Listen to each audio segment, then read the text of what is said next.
ফাতেমা তাই তো দাওয়াত পেল না গরিবি বলে মা ফাতেমা তাই তো দাওয়াত পেল না গরিবি বলে মা ফাতেমা তাই তো দাওয়াত পেল না শোনেন শোনেন চাচা মামির কুতির দিয়ে কারিজমা হযরত আলী ছিলেন খুব গরীব खुदा দুদিন তিন দিন পেটে পাথর বেঁধে থাকতেন খাতুনে জান্নাত মা ফাতেমা জোহরা দুই সন্তানকে যখন খুদা জ্বালানি মারণ করতে পারতেন না নিজের জীব চুষাতে দুই সন্তানকে তবু মা ফাতেমা কোনোদিন কারোর কাছে হাত পাতেননি গরীব বলে যখন দাওয়াত করলেন না তিনি ছিলেন গরীব উসমান গনি দাওয়াত করেননি মা ফাতেমা দুই সন্তান ইমাম হোসেন হাসান কি বলছিলেন কবি লিখছে সেরে খোদা হযরত আলী খুবই তেজার উদার খালি মা ফাতেমার ছিন্ন বসন ছোট বড় শত্রুর জালি মান সম্মান রাখতে গনি তাদের বাড়ি গেল না মান সম্মান রাখতে গনি তাদের বাড়ি গেল না গরিবি বলে মা ফাতেমা তাই তো দাওয়াত পেল না গরিবি বলে মা ফাতেমা তাই তো দাওয়াত পেল না শোনেন শোনেন চাচা মামি মা ফাতেমাকে দাওয়াত করলেন না কিন্তু দুই সন্তান ইমাম হোসেন হাসান খেজুর বনে খেলছিলেন যখন সবাই মাসুম বাচ্চারা ছোট ছোট বাচ্চারা খেতে যাচ্ছে ইমাম হোসেন হাসান জিজ্ঞেস করছে তোমরা কোথায় যাচ্ছ সেই মাসুম বাচ্চারা উত্তর দিয়েছিল যে আমরা খানা খেতে যাচ্ছি কুলসুম বিবির বাড়িতে তখন দুই সন্তান এসে মায়ের গলা জড়িয়ে কাঁদছে আম্মা জান আমার তো খালা হয় কিন্তু আমরা কেন যাব না খালার বাড়ি দাওয়াত খেতে মা ফাতেমা জোহরা রাদিয়াল্লাহু তাআলা আনহা দুই সন্তানকে জড়িয়ে ধরে ফরিয়াদ করে বলছে বাবা তোমার নানা জান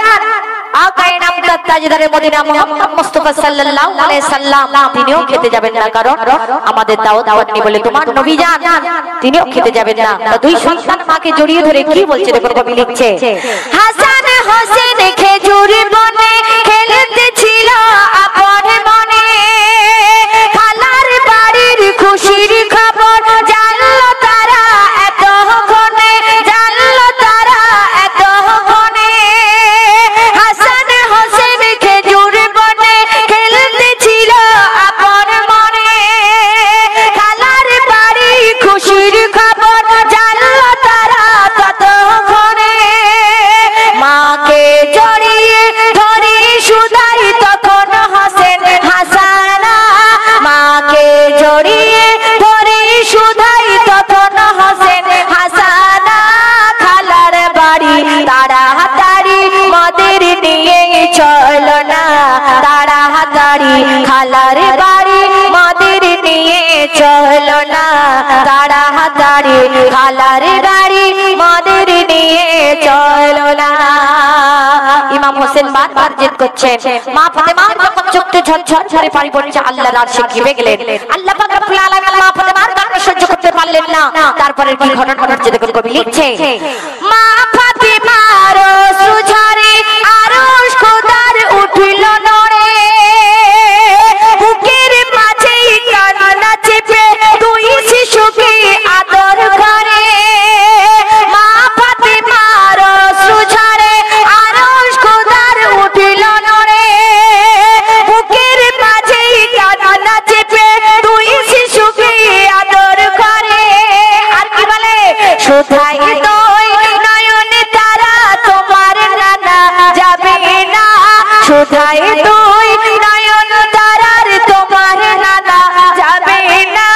গরিবি বলে মা ফাতেমা তাই তো দাওয়াত পেল না গরিবি বলে মা ফাতেমা তাই তো দাওয়াত পেল না শোনেন শোনেন চাচা মামি যখন আল্লাহর আরশে কেঁপে গেলেন আল্লাহ রাব্বুল আলামিন কি করলেন কুলসুম বিবির সমস্ত খানা সমস্ত বাড়ি বাড়িতে মেহমান আল্লাহ পাক রব্বুল আলামিন খানা সেই খানাকে ছাই করে দিয়েছিলেন এবং মা ফাতেমার চোখের পানির দাম সেই কুলসুম বিবির দিতে হয়েছিল তো যখন তার খানা পুরো ছাই হয়ে গিয়েছিলেন মা ফাতেমার দরবারে কুলসুম বিবি দৌড়ে এলেন তারপরের ঘটনা কবি বলছে দেখো ওদিকে যা কান্ড হলো দিগের আগুন নিভে গেল দিগের আগুন নিভে গেল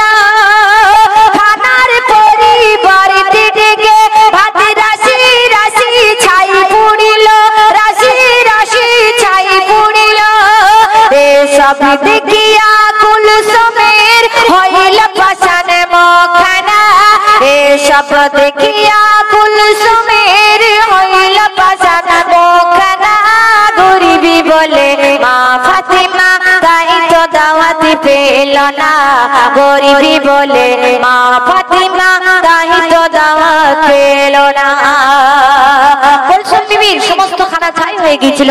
এবং মা ফাতেমার দরবারে ছুটে এলেন, হায় রে আমি কার কানে দুঃখ দিয়েছি ঠিক আমার বোনকে। তো মা ফাতেমার দরবারে এলেন, মা ফাতেমা কি বলছে দেখুন কবি লিখছে, চিনিতে ভুল করল যারে ছুটিল ফাতেমার দ্বারে কান্নাতে পড়িল ভেঙে দাও না আপা ক্ষমা করে দাও না আপা ক্ষমা করে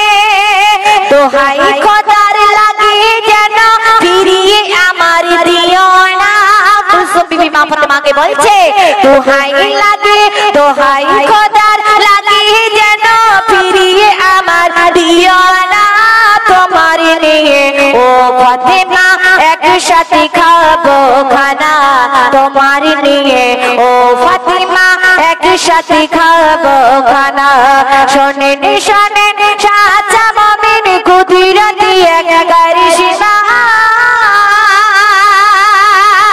খাতুনে জান্নাত মা ফাতেমা ছিলেন মায়ের জিনিস, তিনি বোনের কান্না সহ্য করতে পারলেন না। তো ইমাম হোসেন হাসানকে নিয়ে